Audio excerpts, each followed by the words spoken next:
என்றும் இறைவன் அருள் தேடும் நல் உள்ளங்களே வணக்கம். ரிஷபம் ராசியினருக்கான செப்டம்பர் மாத பலன்களை இந்த வீடியோவில் பார்ப்போம்.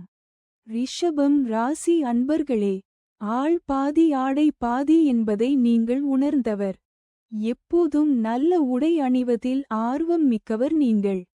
கிரக நிலை என்று பார்த்தால் தன வாக்கு குடும்ப ஸ்தானத்தில் குரு, தைரிய வீரிய ஸ்தானத்தில் சுக்கிரன், சுகஸ்தானத்தில் சூரியன், புதன், கேது, பஞ்சம ஸ்தானத்தில் செவ்வாய், களத்திர ஸ்தானத்தில் சந்திரன், தொழில் ஸ்தானத்தில் சனி, ராகு என வலம் வருகிறார்கள்.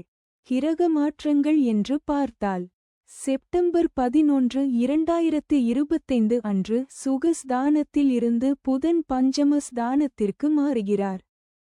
செப்டம்பர் 14, 2025 அன்று பஞ்சம ஸ்தானத்தில் இருந்து செவ்வாய் ருண ரோக ஸ்தானத்திற்கு மாறுகிறார்.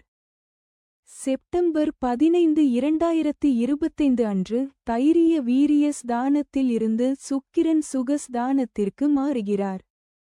செப்டம்பர் 16, 2025 அன்று சுகஸ்தானத்தில் இருந்து சூரியன் பஞ்சம ஸ்தானத்திற்கு மாறுகிறார்.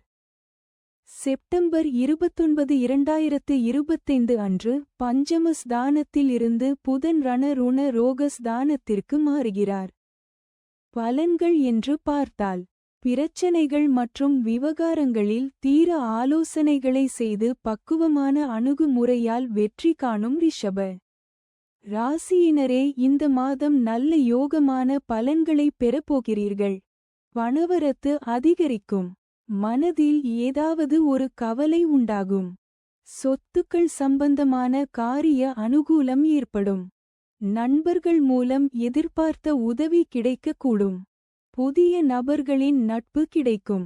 தொழில் வியாபாரம் தொடர்பான விஷயங்கள் சாதகமாக நடக்கும். நயமாக பேசுவதன் மூலம் வாடிக்கையாளர்கள் எண்ணிக்கை அதிகரிக்கும். உத்தியோகத்தில் இருப்பவர்கள் கவனமாக செயல்படுவது நல்லது. வேலை பார்க்கும் இடத்தில் பொருள்களை கவனமாகவும் பாதுகாப்பாகவும் வைப்பது நல்லது. குடும்பத்தில் இருந்த பிரச்சனைகள் நீங்கும். வீட்டிற்கு தேவையான பொருள்களை வாங்கி மகிழ்வீர்கள்.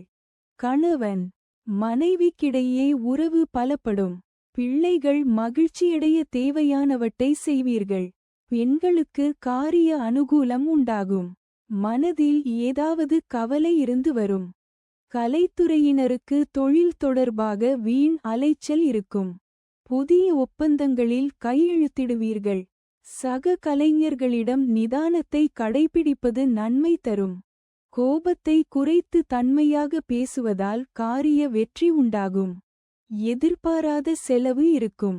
அரசியல் துறையினருக்கு தேவையற்ற அலைச்சலை குறைத்துக் கொள்வது நல்லது. எல்லா வகையிலும் நன்மை உண்டாகும். மற்றவர்களுக்கு உதவிகள் செய்ய தூண்டும். பிரிந்து சென்றவர்களை மீண்டும் சந்திக்க நேரலாம். மாணவர்களுக்கு வீண் அலைச்சல் ஏற்படலாம். பாடங்களில் கவனம் செலுத்துவது குறையக்கூடும். நன்கு படிப்பது நல்லது. பெற்றோர் ஆதரவு பெருகும். வெளிநாடு சம்பந்தமான படிப்புகளுக்கு உரிய முயற்சிகளை மேற்கொள்வது நல்லது. வியாபாரிகளுக்கு வெளியூர் மற்றும் வெளிநாட்டில் இருந்து தங்களுக்கு ஆர்டர்கள் கிடைக்கும். வியாபார நிமித்தமாக வெளியூர் பயணம் மேற்கொள்வீர்கள். குடும்பத் தலைவிகள் தாங்கள் பிள்ளைகளின் திருமண விஷயமாக கோவில் பிரார்த்தனைகள் மற்றும் பரிகாரங்கள் செய்து நல்லது. பணவரவில் பிரச்சினை இருக்காது. கார்த்திகை 2, 3, 4 பாதங்கள் என்று பார்க்கும் பொழுது இந்த மாதம் கணவன் மனைவிக்கிடையே நெருக்கம் அதிகரிக்கும். குடும்பத்தில் குதூகலம் உண்டாகும். வாகனம் வாங்கும் அல்லது புதுப்பிக்கும் பணியில் ஈடுபடுவீர்கள். பயணம் மூலம் சாதகமான பலன் கிடைக்கும். குடும்பத்தில் சுப காரியங்கள் நடைபெறும். ரோகிணி என்று பார்த்தால் இந்த மாதம் உங்களது வார்த்தைகளுக்கு மதிப்பு கூடும்.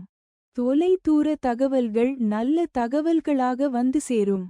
எதிர்பார்த்த பணம் வரும் வாய்ப்பு உள்ளது. திறமை அதிகரிக்கும். உங்களது செயல்களுக்கு பாராட்டு கிடைக்கும். மனதில் தைரியம் கூடும். மிருக சிரீஷம் 1, 2, பாதங்கள் இவற்றை பார்த்தால் இந்த மாதம் செல்வ சேர்க்கை உண்டாகும். எந்த ஒரு வேலையும் மன திருப்தியுடன் செய்வீர்கள். புத்தி சாதுரியமும் வாக்குவன்மையும் அதிகரிக்கும். முக்கிய நபர்களின் அறிமுகம் கிடைக்கும். தனாதிபதி சுக்கிரன் சஞ்சாரத்தால் பண வரவு அதிகரிக்கும். பரிகாரம் எனறு பார்த்தால் வெள்ளிக்கிழமையில் நவக்கிரகத்தில் சுக்கிரனுக்கு தீபம் ஏற்றி அர்ச்சனை செய்ய செல்வம் சேரும். மனதில் மகிழ்ச்சி உண்டாகும். அதிர்ஷ்ட கிழமைகள் என்று பார்த்தால் புதன் வெள்ளி.